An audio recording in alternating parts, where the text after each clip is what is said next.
All right, today we're cracking into this TSRC drone. So this drone was sent to me for an honest review. First things first, it comes in a bag, and in the bag, it has a carrying case like that.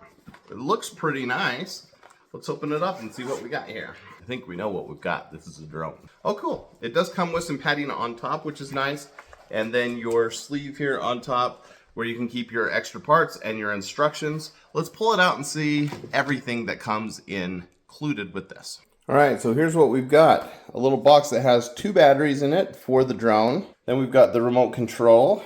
We've got our carrying case. We've got extra props, screws, that thing, whatever that is, and a screwdriver. We've got some instructions here in a bunch of different languages, and then all the different charging cords. I'm guessing there's 3, so it's probably gonna charge our batteries, and that's why we have so many. All right, so a couple things just as we open it up. First, you see it's got that nice green light. As you turn it on, it'll boot right up to that. The reason there were 3 charge cords is there's actually 3 batteries. So 1 came included and then 2 more batteries. So you're gonna get more battery life out of this than you would a typical toy drone. Now on the remote control, you can do it without your phone, and here's the best news ever. You don't need AA or AAA batteries for this. It charges with a USB-C charger. And so you just have your normal battery pack for your drone, and then you just charge this directly from USB-C, and then you can fly it without your phone. So right out of the box, within 10 seconds, you can be flying your drone. So as it boots up, that's how loud it is. Hold and press to turn it on.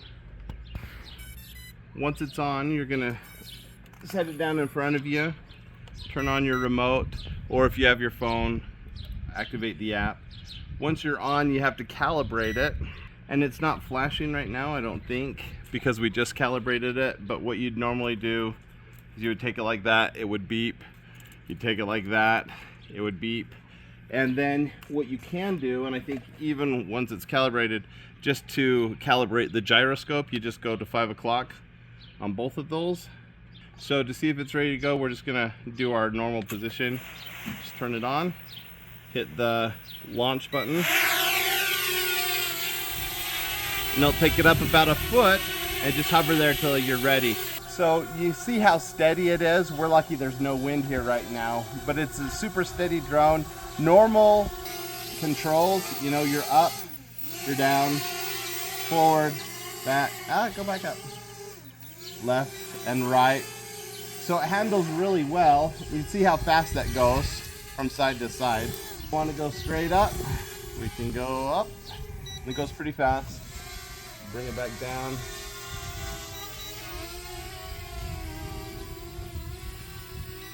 Played around with it, we've tested it out. The test flight went easier than I expected. It does handle well, the control is good. The automatic liftoff and return is pretty good. Haven't experimented with the camera yet, just need to get a memory card in there. But as far as handling, it handles really great as a drone. It moves faster than I expected. It has a little bit of heft to it, which I actually really like. It's a little more stable than your traditional toy drone. So this is getting you into the more, not quite professional level, but certainly this is not a beginner drone. This is for someone who's serious about taking drone footage and getting video and getting photos. It's a slick drone. You should check it out.